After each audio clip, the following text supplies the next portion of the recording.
Um, hey, everybody, it's Chamber Matt, and today I am with Commissioner Charlotte Garrido. Charlotte is the incumbent for District 2 down here in South Kitsap, and wanted to get together with Charlotte, ask her a few questions, put her on the hot seat. I did it last time for the primary, so if you didn't get an opportunity to catch her interview for the primary, it's on our Facebook page also. Um, Very enlightening, and this set of questions is different than the last one. So we do have some different issues that we're going to talk about today. And Okay, so welcome, Charlotte, and thanks for joining us. thank you. Um, so we will just go ahead and jump right in. The first tough question is, well, after you can tell us a little bit about yourself, but probably the hardest question, Commissioner, is why in the world do you want to run for Commissioner again? What's making you throw your name in the hat again? And then why do you think you're the best person to represent Kitsap County? That's more than one question. I know. So, Yeah. why do I want to? Actually, part of the reason is that we are in a time that most of us have never experienced a pandemic before. We don't know the ground rules, and the situation actually changes almost daily. And it's very important to have some experience in emergencies like this, if possible. But if not, in working with our emergency management folks, with our Department of Health folks, with the mayors from the cities, with the other commissioners really well, and beyond Kitsap County when necessary. And I do have those relationships. I do care about the people in Kitsap County and making sure that we have the least amount of impacts, negative impacts here in Kitsap that are possible. So helping people understand what each of us can do, what we as a county board of commissioners can do, what we can do with others, and maybe together even we can pull together some ideas that individually we might not have. All right. There's nothing like teamwork, right? There's nothing like it. Yeah. Okay. So I guess I'm looking at my questions, and I've got some of them are multiple part questions. So I've noticed. you can't keep track of them here on me, because otherwise, we come to 6 and you might just say, nope, I'm done. But the next question is, of course, it's a two-parter also. What do you see as some of the most important challenges facing the county, and how would you address them? Well, immediately, COVID is the biggest challenge that we face, and it's just going to take us all working together to make a difference, as I said. Other than that, I believe that some of the work that we do in terms of with other communities, with other jurisdictions even, has to do with the rate of growth. People find Kitsap, as we do, a wonderful place to live and work. And more and more people are locating here. And that is changing the character of the community that we've been living in all this time. And because we also, many of us didn't grow up here like you did, did arrive here and make a difference by our new presence. And so that's one of the things that we're seeing. And I believe that at base, most of us love our natural resources that surround us, the Puget Sound, Sinclair Inlet, the forests, and the elevation. We have a geologically dramatic landscape, which makes another thing that makes our vistas and our community quite beautiful. And it's hard to see it change, and yet anywhere you're going to live is going to change over a period of time. And what we have to do is look forward to how we can best be managing the changes and still maintaining some of those natural systems that are so important to us. Great, thank you. Great answer.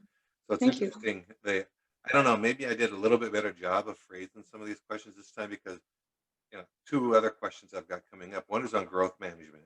So you hinted towards that right there, and then of course the COVID recovery. So But before we get to either one of those two questions, I want to ask you about taxes.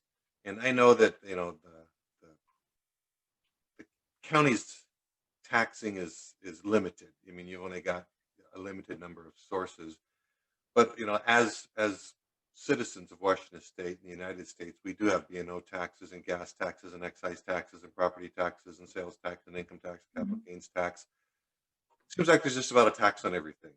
Um, are there other things and other solutions other than taxes to help address the budget shortfall that the county is going to be facing?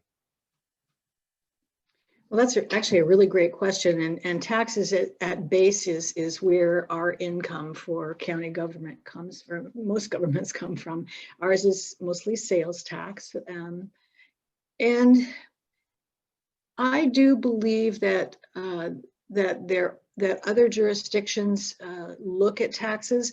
I know the Washington State Association of Counties, which Rob Gelder is the president of this year, is also looking at some of the fiscal ways to manage county government.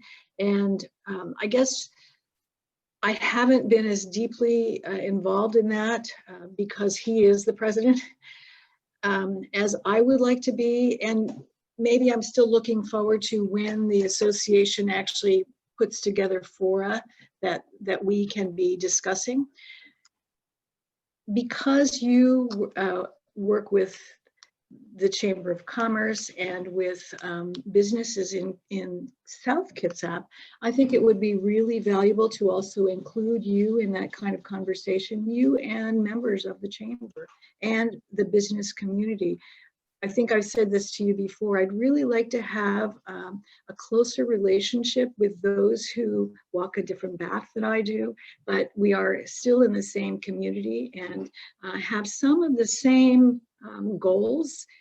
And if we could be, again, putting that team together to look at where we are now and what a future, what possibilities could lie in our future that maybe haven't been considered before, I would find that really valuable.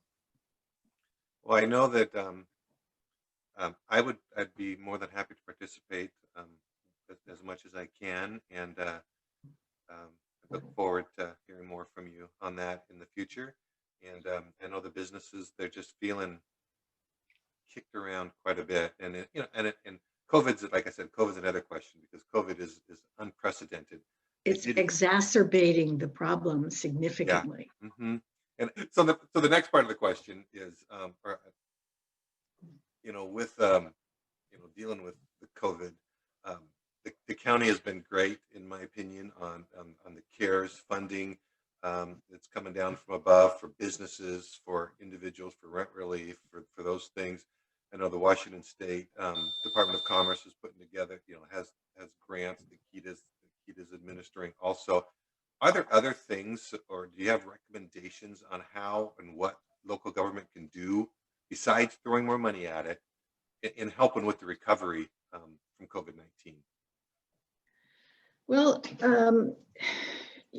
I think we've been doing a pretty good job, and especially with receiving some of the CARES funding to get out to the local businesses, to get to, as I've said before, it's our health district, Kitsap Public Health District, and Department of Emergency Management that are really teaming up to put together the playbook, is what they call it, for recovery.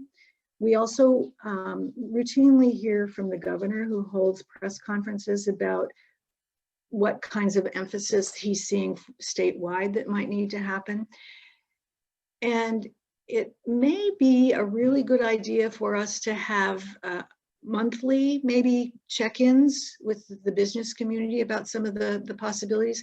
I will tell you that the commissioners and some of the mayors in Kitsap County do have a weekly telephone conference on Monday mornings to talk about where we are and whether we're seeing some opportunities. But just staying on that conversation even if it's only 15 minutes a week, to just say, this is what we're discovering. This is where there was a problem. This is how we address this differently than maybe others have. It's been a really satisfying and valuable way for us to think about this together. And I'd welcome the business community coming into that kind of a conversation. Okay. We will. And it may be that we would have a separate business conversation from the governance one, so that we're not confusing everybody. But I think that would be very valuable. It would, and like I said, I appreciate what the county has done with the CARES funding. I also know that it was, quite frankly, it was hard for you guys to give that money away because nobody was applying for it. We did have to remind folks. It took a couple rounds to get it all spoken for. So, well, like I said before, we've never been in this situation before, so we're all learning as we go, and I think we're doing a heck of a good job. Okay, including the chamber. Thank you. Yeah. So the next one here is on workforce development, and yes, I guess you could call it a workforce development question, but it's, an adequate workforce in Kitsap County is critical to our economic growth. And, what policies or programs can local government implement to help develop a strong, educated workforce? You and I have actually talked about this before, and I am on the Olympic Consortium, which works on workforce development for Kitsap, Clallam, and Jefferson counties. And that I'm on the board, and we also have a council which is made up of businesses and education. I'm trying to think, but those are the basic ones, so that we look at what are the industry sectors that exist in our region and in our specific counties, and what are the pathways to learning that are required to be able to fill those jobs, and does that exist? And if it does, great. If it doesn't, how do we create it? And we've been able to do that. Advanced manufacturing, of course, is one of the big industries here. Construction industry has really grown over the years. And I know that the Kitsap Building Association has talked about the need to create some kind of a training program and has done some work along those lines. But that's the sort of thing that the Olympic Consortium can assist in bringing the information about what kinds of training. And I've actually worked with the Olympic Consortium staff to have a forum, I guess maybe 2 or 3 years ago, with construction industry folks, maybe 2 years ago, from the 3 counties to come together and talk about what their needs are, because really we can hypothesize, but those who are in the industry are the ones who understand where the touchstone spots are that need attention, whether they're employers or potential employees. And that was very, very helpful in putting some training programs together.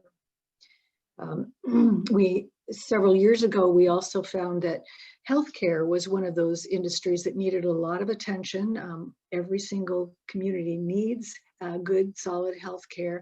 And one of the ways that we did that was to bring management folks from hospitals or doctor's offices to a hospital and go. They were assigned a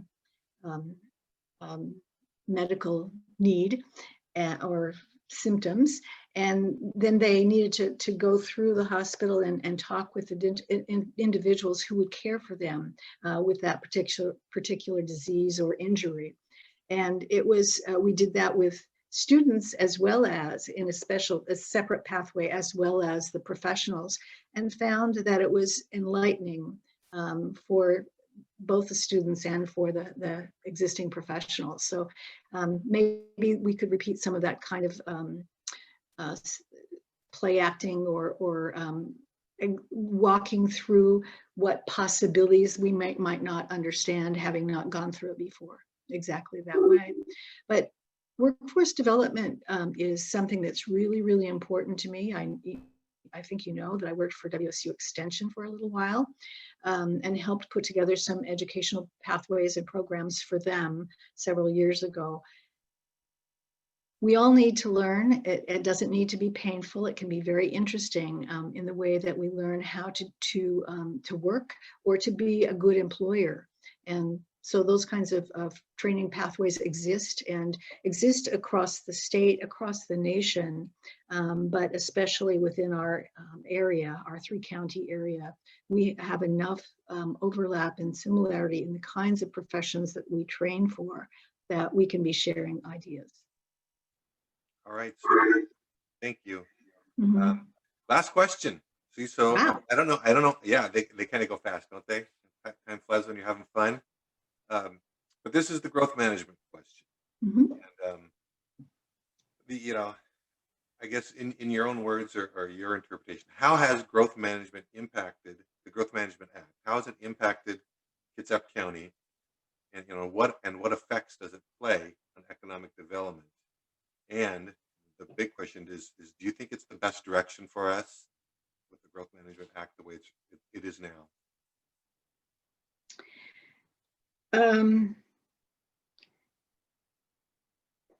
Well, I do have a couple of degrees in planning. And part of that came from my activism early on in Kitsap County. I've been around for about 40 years here. And I got involved very early on because Kitsap County was holding public forums about comprehensive planning and updating a comprehensive plan. And that was in the 1980s. And I was really impressed with the forums and the way that people's ideas of their own community and neighborhood were asked for, requested, and acted on.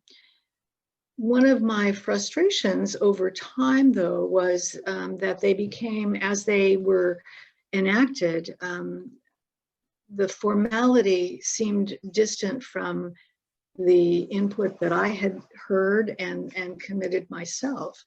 And so my interest always has since then been, yes, I like the idea of some kind of understanding of what comprehensive planning supposedly does, of looking at the big picture of our place we live, and knowing that we have to create workplaces. We need to create homes for different kinds of homes for people.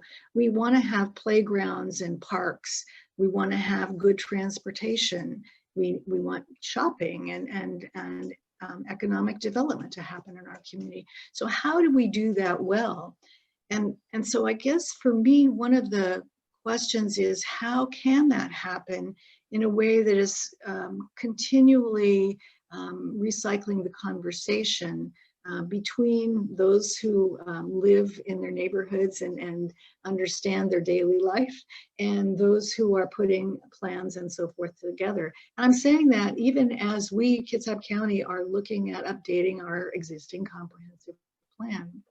The comprehensive plan is a big document that does try to bring those different facets of our community together, so that we can have some kind of agreement about the basic framework anyway. And I go back to that citizen participation piece, and how can we have that conversation in an ongoing way, instead of only digging it up during the so-called comprehensive planning process. There needs to be a jointly understood language, and some of that planning lingo is foreign to people who are just mowing their lawns and coming home from work and so forth. And it's not that far-fetched that we would have a more layperson language about the way that we plan for the future and maintain it today. Mm-hmm. So do you think that the growth management on as far as economic development is concerned, specifically the Growth Management Act and affordable housing, I talk to people and it almost seems as though the growth and affordable housing are almost mutually exclusive. How do you So feel about that?